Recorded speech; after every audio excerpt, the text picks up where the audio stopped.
புதிய ஒரு வீடியோவில் சந்திக்கிறோம்.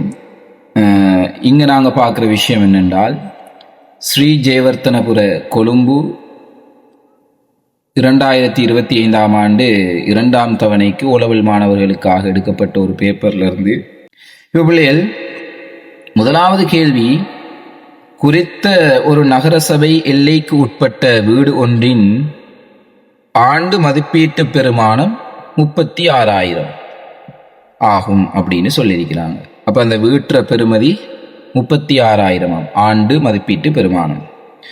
நகரசபையில் இறைவரி 5% இறைவரி அவங்கள்ட்ட இருந்து அறவிடுறாங்க. அப்போ 5% என்ன பிள்ளைகள்? 100க்கு 5, 100 ரூபாவாக இருந்தால் 5 ரூபாய் அறவிடுவாங்க. இதான் அதோட அர்த்தம். அறவிடும் ஆண்டு இறைவரியை காண்க. அவ சிம்பிளான ஒரு கேள்வி பிள்ளைகள் இது. இப்போ பாருங்க, அவங்க சொல்ற விஷயம் இதுதான். 100 ரூபாவாக இருந்தால் அவங்க 5 ரூபாய் அறவிடுவாங்க. அதான் 5% இறைவரி.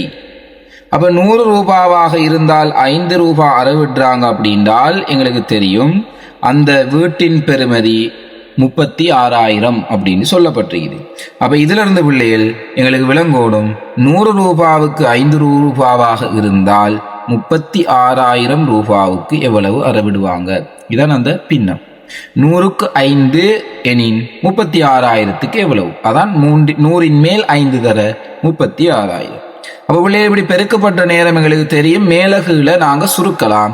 இங்க 2 சைபரை சுருக்கினால் மேலையும் 2 சைபரை சுருக்கலாம். ஓகே, இப்ப பாருங்க பிள்ளைகள், 5ஆல நாங்க 360 தான் பெருக்கணும். ஓகே, அப்ப பாருங்க, நாங்க 5ஆல 36 பெருக்குவோம். முதல்ல 5 30க்கு சைபர், 3 மிச்சம் பிள்ளைகள். 5 15, 15ஓட அந்த மீதி 3 நாங்க கூட்டுற நேரம் 18 வரும்.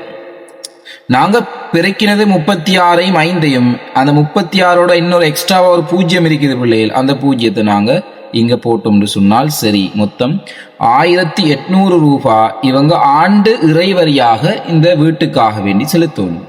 இதுதான் முதலாவது கேள்வி. ஓகே, முதலாவது சிம்பிளான ஒரு கேள்வி பிள்ளைகள். இரண்டாவது கேள்வி, நிமிடம் ஒன்றிற்கு 120 லிட்டர் சீரான வீதத்தில் எரிபொருள் வெளியேறும் குழாயாம். அப்ப பிள்ளைகள் இங்க என்ன சொல்றீங்க? நிமிடம் ஒன்றிற்கு அப்படின்றால் ஒரு நிமிடத்துக்கு 120 லிட்டர் நீர் எரிபொருள் அங்க வெளியாகக்கூடிய ஒரு குழாய் வழியாக 30 நிமிடங்களுக்கு நீர் வெளியேற்றாங்க. 30 நிமிடங்கள் அப்படி எரிபொருள் வெளியேற்றாங்க. அப்போ 30 நிமிடங்களுக்கு எரிபொருள் வெளியேற்றுவதாக இருந்தால் அந்த வெறுமையான டேங்கி முழுவதுமாக நிரம்படுமாக இருந்தால் அங்க எவ்வளவு எரிபொருள் நிரப்பி இருக்கிறாங்க அப்படின்றதான் இந்த இடத்துல கேள்வி பிள்ளைகள். அப்ப பாருங்க, ஒரு நிமிடத்துக்கு 120 லிட்டர் அப்படின்னா நல்லா கவனிக்கணும் பிள்ளைகள். இந்த ஒன்று இருந்த இடத்துல 30 வந்திருக்குது அப்படின்றத நீங்க பாருங்க. ஒன்று இருக்கிற இடத்துல 30 வரணுமாக இருந்தால் இந்த ஒன்றை நாங்க 30ஆல பெருக்கினால்தான் 30 அப்படின்னால் ஒரு நிமிடத்துல 30 மடங்கு தான் இங்க வந்திருக்குது அப்படின்றது விளங்கும். அப்ப பிள்ளைகள், ஒரு நிமிடத்துல 30 மடங்கு அப்படின்றால் அங்கேயும் அதுல மொத்த கனவளவும் என்ன செய்யும் அப்படின்னா பிள்ளைகள் 30 மடங்காகும். ஓகே, மொத்த கனவளவும் 30 மடங்காகும். தர 30 லிட்டர். அப்ப இதை பெருக்கணும் பிள்ளைகள். 120 தர 30 இல்ல பிள்ளைகள், கவனிங்க. 3 தர 12, 3ஐயும் 12ஐயும் பெருக்குங்க. 3 தர 12 36. இங்க ஒரு சைபர் இருக்குது, இங்க ஒரு சைபர் இருக்குது. ஆகவே 3600 லிட்டர் அப்படின்னு வரும் பிள்ளைகள். சிம்பிளான ஒரு கேள்வி. ஓகே, இது விளங்கி இருக்குன்னு நினைக்கிறேன்.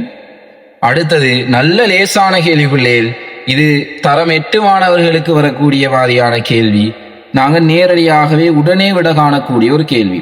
முக்கோணி ஒன்று தரப்பட்டிருக்குது. அப்ப முக்கோணியில இது செங்கோணம் தரப்பட்டிருக்குது. செங்கோணம் என்பது 90 பாகை அப்படின்றது தெரியணும்.